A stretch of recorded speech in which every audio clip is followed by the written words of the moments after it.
अब आप पढ़ाई कर सकते हो बिल्कुल फ्री में। तो आज ही हमारे एप्लीकेशन मोमल क्लासेस को डाउनलोड करें। लिंक दे रखी उसकी डिस्क्रिप्शन में, जिसमें आपको प्रत्येक क्लास के चैप्टर वाइज वीडियो मिलेंगे। तो जल्दी से उसे डाउनलोड करें। हेलो, आज के इस वीडियो में हम बात करेंगे कि जो कक्षा 10 का चैप्टर है 3 बहुपद। ठीक है, तो उसके कुछ बेसिक कॉन्सेप्ट है इस वीडियो के अंदर। बहुपद क्या होता है, ठीक है, चर राशियाँ, अचर राशियाँ, ठीक है, बहुपद के प्रकार कितने होते हैं, ठीक है ना।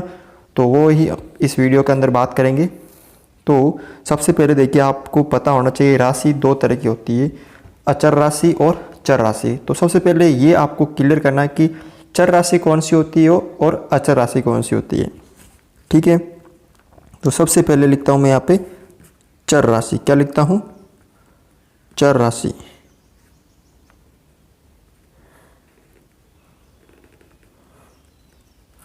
ठीक है, चर राशि। अब ये चर राशि क्या होती है? देखिए यहाँ पे चर राशि है कि ऐसी राशि जो निश्चित नहीं होती है, ऐसी राशि जो निश्चित नहीं होती है, अर्थात जिनका मान बदलता रहता है, चर राशि कहलाती है। ठीक है, आपने देखा होगा कि जैसे इसके कौन कौन सी राशियाँ होती है चर, जैसे x, y, z, w, p, q, r, ठीक है ना। यानी ऐसी राशियाँ जिनके मान बदलते रहते हैं। यानी कभी आपने देखा होगा x का मान 1 आ गया, कभी 2 आ गया, ठीक है, कभी y का मान 3 आ गया, कभी 4 आ गया, कभी 5 आ गया। ठीक है, यानी ऐसी राशियाँ जिनका मान बदलता रहता है। ठीक है, जो निश्चित नहीं होती, फिक्स नहीं होती कि इसका मान ये ही होगा। यानी x का मान 5 भी आ सकता है, 7 भी आ सकता है। ठीक है, तो ये कौन सी राशि होगी? आपकी चर राशि है। तो याद रखना है क्या कि ऐसी राशि जो निश्चित नहीं होती है। आपको जरूरी नहीं है कि परिभाषा लिखनी है, वहाँ एग्ज़ाम के अंदर परिभाषा नहीं आती है, वहाँ आपको पता होना चाहिए कि राशियाँ मतलब होती कैसी है, चर राशियाँ कौन सी है, ठीक है, अचर राशि कौन सी है। ठीक है ना, ये तो इसका बेसिक कॉन्सेप्ट है बहुपद का। इस तरह के सवाल नहीं आते, बस आपको याद होना चाहिए कि चर राशि होती कैसी है और अचर राशि कैसी होती है। ठीक है, तो ये तो जो होती है आपने देखा होगा एक्स वाई का, वाई का, जेड का, डब्लू का, पी का, क्यू का, आर का, इनके मान क्या होते रहते हैं? चेंज होते रहते हैं। ठीक है ना, तो इसका मतलब ये चर राशियाँ हैं। अब हम बात करते हैं अचर राशि। अचर राशि,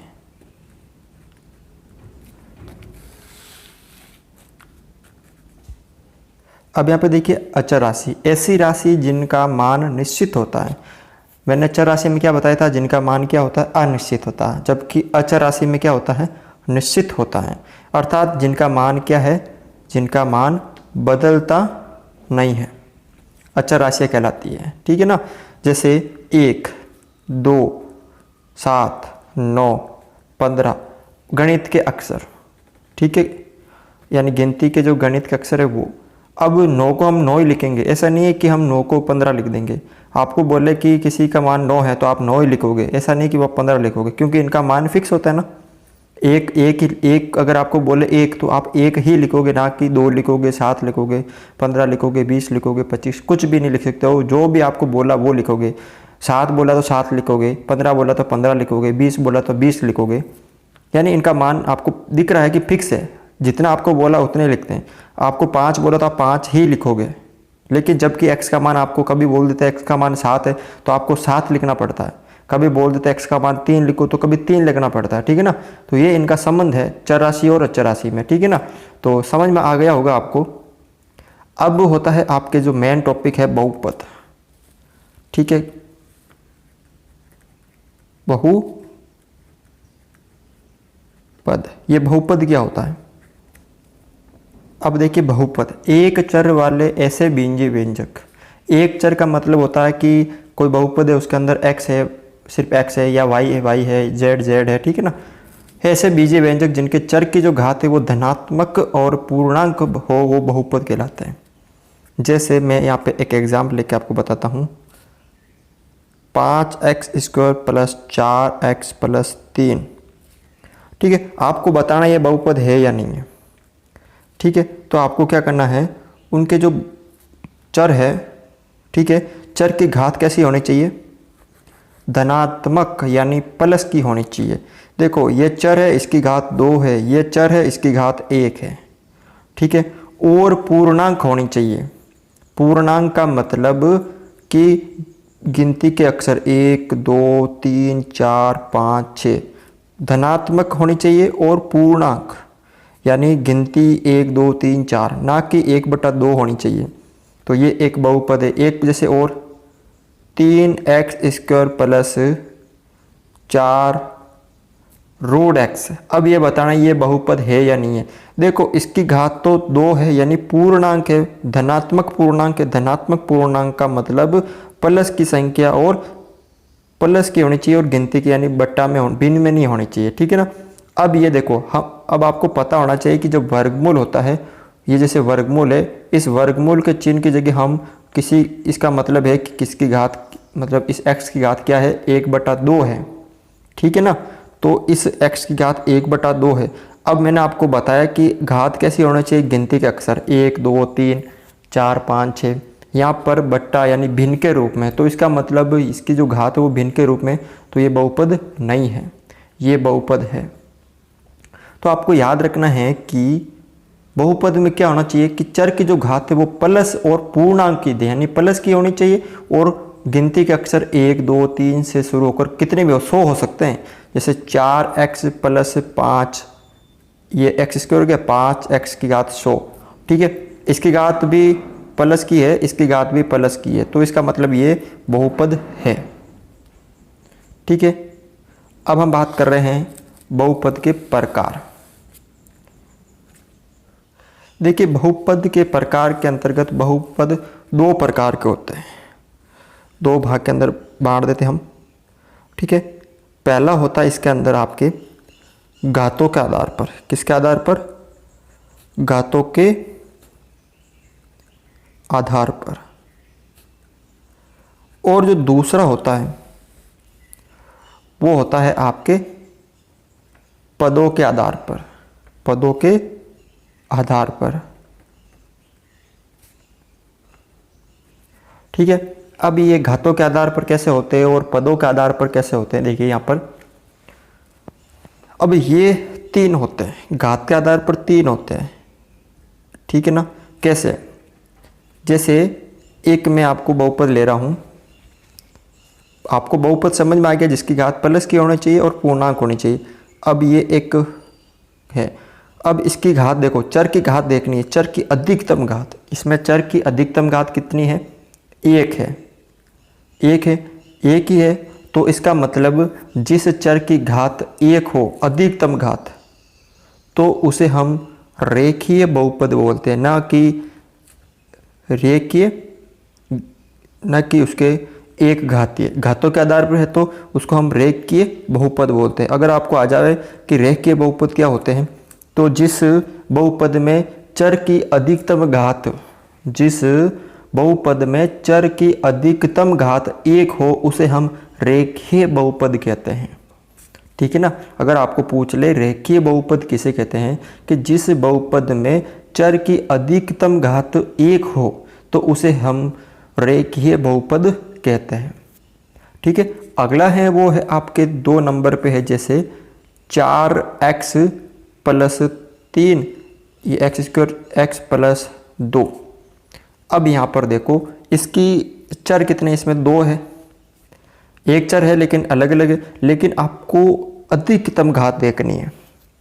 अधिकतम घात का मतलब है कि देखो इस चर की घात 1 है और इस चर की घात 2 है, तो अधिकतम यानी ज़्यादा वाली, तो ज़्यादा ये रही, अधिकतम यानी अधिक, न्यूनतम यानी न्यून यानी कम वाली। अधिकतम पूछा तो अधिक घात कितनी है? 2 है। और जिस बहुपद की घात 2 है उस बहुपद को हम कहते हैं द्विघातीय। क्या कहते हैं? द्विघातीय बहुपद, ठीक है ना। तो आपको समझ में आ चुका होगा कि ये रेखीय बहुपद क्या होता है, द्विघातीय क्या होता है। अब जिसकी घात जैसे 3x³ plus 4x² plus 3x plus 4, ठीक है। अब देखो इसकी घात 1 है, अधिकतम घात कितनी है चर की, ये रहा, कितनी है? 3 है। और जिसकी घात 3 हो, जिसकी घात कितनी हो? 3 हो, उसे हम त्रिघातीय बहुपद बोलते हैं, त्रिघातीय बहुपद। आ गया समझ में? देखो घात के आधार पर 3 प्रकार के हैं, एक तो है रेखीय बहुपद जिसे की घात 1 है, जिसकी घात 2 है उसे द्विघातीय अधिकतम घात होनी चाहिए, और जिसकी अधिकतम घात 3 है उसे हम त्रिघातीय बहुपद बोलते हैं। अब घात के आधार पर यानी पदों के आधार पर कितनी है? 3 है। जैसे यही एग्जाम्पल ले लेते हम, यह है जैसे 3x, कितना है यहाँ पे? 3x है। तो इसमें देखो पूरा एक पद है ना, इसमें कोई प्लस का चिन्ह है आगे। अगर ये माइनस का होता, नहीं, इसके आगे कोई प्लस के साथ कोई संख्या नहीं है, दूसरी माइनस के साथ कोई संख्या नहीं है, तो इसका मतलब ये एक पदी है। जिसकी एक पद है वो एक पदीय बहुपद। आगे देखिए यहाँ पे जैसे 4x + 5, अब इसके अंदर कुल 2 पद है। देखो एक पद तो ये हो गया, फिर प्लस या 5, यहाँ प्लस की जगह माइनस भी हो सकता है, जरूरी नहीं है वो प्लस ही है, लेकिन गुणा और भाग नहीं होता, ध्यान रखना, ठीक है ना, गुणा और भाग नहीं होता। जैसे ये मान लीजिए, एक करवा रहा हूँ आपको, यहाँ पर 4x × 5 होता तो 5 चौक 20x, ये एक पद ही है, ये कैसा है? एक पद है। अगर भाग के अंदर होता 4x भाजक 5 तो 4/5 ये x, ये भी अभी एक पद है, ठीक है ना। तो गुणा और भाग के अंदर नहीं देखना, आपको जोड़ और बाकी के अंदर ही देखना है। तो ये कैसा है? द्विपदीय। कैसा है? द्विपदीय बहुपद। चलो ये भी आपको समझ में आ गया होगा। अब बात करते हैं तीसरा, यानी त्रिपदीय बहुपद, यानी 3x² + 5x + 3। देखिए कितने पद है इसके अंदर? 3 पद है। यहाँ पे माइनस भी हो सकता है, प्लस भी हो सकता है, लेकिन गुणा और भाग नहीं हो सकता, ठीक है। तो ये कौन सा हो गया? त्रिपदीय बहुपद। आशा करता हूँ कि आपको ये जो मैं बता रहा हूँ वो समझ में आ जाए। तो आप हमें कमेंट करके ज़रूर बताइए कि सर हमें समझ में आ गया है, और चैनल पर नए हो तो इसे सब्सक्राइब ज़रूर कर ले आप, क्योंकि ऐसे ही वीडियो आपको इस चैनल पर मिलेंगे, ठीक है ना। ये तो हो गए बहुपद के प्रकार हो गए। अब एक आता है बहुपद को व्यापक रूप में लिखना। कैसे लिखना है? व्यापक रूप में। इनको आपके पद तो पता, ये आपको तो याद रखना है, ये आपके आएंगे, इम्पोर्टेंट ये है, ठीक है ना। ये तो आपको पता है, एक पद में, एक 2 पद में जिसमें 4 हो गए, 4 पदीय, पंचपदीय, ठीक है ना, वो तो आपको पता हो गया। अब ये वाला आपको पता होना चाहिए कि रेखीय, द्विघातीय और त्रिघातीय को व्यापक रूप कैसे लिख सकते हैं। तो आप यहाँ पर अगली हेडिंग है बहुपदों का व्यापक रूप, ठीक है ना। अब यहाँ पर जैसे मैं लिख रहा हूँ 3 है, जैसे यहाँ पे एक तो है आपके रेखीय बहुपद, यानी जिसकी घात अधिकतम घात 1 हो, रेखीय बहुपद। दूसरा है द्विघातीय, द्विघातीय बहुपद, और तीसरा है त्रिघातीय बहुपद, ठीक है। अब इसका व्यापक रूप कैसा होता है, इसका कैसा होता है, इसका कैसा होता है। रेखीय बहुपद की जो व्यापक रूप होता है वो होता है ax + b, यानी जो बहुपद होता है वो इस रूप में होता है। किस रूप में? इस रूप में। जैसे एग्जाम्पल 5x + 3, अगर ऐसा बहुपद आ जाए तो आपको जल्दी से समझ लेना है कि ये रेखीय बहुपद है। कैसा बहुपद है? रेखीय बहुपद है, ठीक है ना। इस रूप में आ जाए तो इसका मतलब समझ लेना वो रेखीय बहुपद है। अगला देखिए द्विघातीय। द्विघातीय का कैसा होता है व्यापक रूप? ax² + bx + c, यानी एग्जाम्पल जैसे 3x² + 4x + 5, यानी ऐसा आ जावे जिसकी घात 2 आ रही है, वो तो समझ गए होंगे आपके द्विघातीय। ये होता है इसका व्यापक रूप। इस तरह आ जावे तो रेखीय बहुपद, इस तरह आ जावे तो द्विघातीय बहुपद। त्रिघातीय में ax³ + bx + c + x², यहाँ पे देखो पहले 3, फिर 2, फिर 1, फिर ये d, यानी एग्जाम्पल 4x³ + 5x² + 9x + 6, ठीक है ना। ये है आपके त्रिघातीय। तो देख लेना कि रेखीय बहुपद में 2 पद होते हैं, द्विघातीय में 1 2 3 होते हैं और त्रिघातीय में 4 पद होते हैं। ठीक है, ये होता है बहुपदों का व्यापक रूप। आपको इनको याद कर लेना है, ये बहुत ही इम्पोर्टेंट है आपके। अभी जब भी आगे हम सवाल करेंगे तो बहुत ही पूछे जाएंगे कि आपको पता होना चाहिए कि व्यापक रूप में हम किस तरह लिख सकते हैं रेखीय को, द्विघातीय को और त्रिघातीय को। इसका लास्ट है इस वीडियो में बहुपदों के शून्यक। ये आपको याद होना चाहिए कि शून्यक होता क्या है। अर्थात माना कोई बहुपद है, ये वाला हमने ले लिया, जैसे कौन सा, ये वाला 3x² प्लस 4x प्लस 5, यानी x का ऐसा एक मान, कोई भी मान हो सकता है, 1 2 3 4 5 6 7 8, कुछ भी मान हो सकता है। ठीक है ना। अगर वो x की जगह रखेंगे, हमें पता है कि बहुपद को हम या तो px या fx के बराबर मानते हैं, यानी fx या px 3x²। x ये x इसलिए लिखा क्योंकि इस बहुपद में x है। ठीक है, ये बहुपद हो गया। अगर इस x की जगह मैं कोई ऐसा मान रखूं, चाहे 1 है 2 है कुछ भी हो, अगर वो रखने पर इस पूरे जो बहुपद का अगर सरल करने पे क्या आ जावे, 0 आ जावे, तो इसका मतलब वो क्या है, इस बहुपद का शून्यक है। जैसे माना यहाँ मैंने क्या रखा, x बराबर 1 रखा, x बराबर क्या रखा मैंने, 1 रखा। ठीक है, तो यहाँ पर f1 तो 3x² प्लस 4x प्लस 5। ठीक है, अब यहाँ पे f1 बराबर देखो 3x² 1 प्लस यहाँ पे भी 1 आएगा, 4 एकम 1 4 प्लस 5 9 10 12, यानी 0 के बराबर नहीं आ रहा है। इसका मतलब ये जो 1 है इसका शून्यक नहीं है। ठीक है, अब एक और लेते हैं हम यहाँ पे बहुपद। माना ये बहुपद है f(x) बराबर 2x² माइनस 8x प्लस 3। यहाँ पर हम x की जगह कितना रखते हैं, 1 रखते हैं। ठीक है, x की जगह 1 रखते हैं, तो f1 2 1² माइनस 8 1 प्लस 3, 2 1² 1 माइनस 8 एकम 8 प्लस 3, 2 माइनस 8 प्लस 3। ठीक है, तो यहाँ पे देखिए 8 तो माइनस के 3 और 3 भी माइनस के 2। ठीक है ना, तो यहाँ पे कितना हो गया आपके। ठीक है, तो यहाँ पर भी 0 नहीं आ रहा है, कितना हो रहा है यहाँ पे 3 और 2 5, 5 माइनस 8 यानी माइनस के 3 आ रहा है, 0 के बराबर नहीं है। ठीक है, एक हम और लेते हैं यहाँ पर एग्जाम्पल। जैसे यहाँ पे लेते हैं एक बहुपद है f(x) बराबर 2x² माइनस 8x प्लस 6। कितना लेते हैं यहाँ पे हम, 2x² माइनस 8x प्लस 6। यहाँ पर आप x की जगह 1 रखो। ठीक है, तो f1 बराबर 2 1² माइनस 8 इंटू 1 प्लस 6। तो देखो कितना हो गया यहाँ पे 2 माइनस 8 प्लस 6, तो 6 और 2 8 और माइनस 8 यानी 0 आ गया यहाँ पे।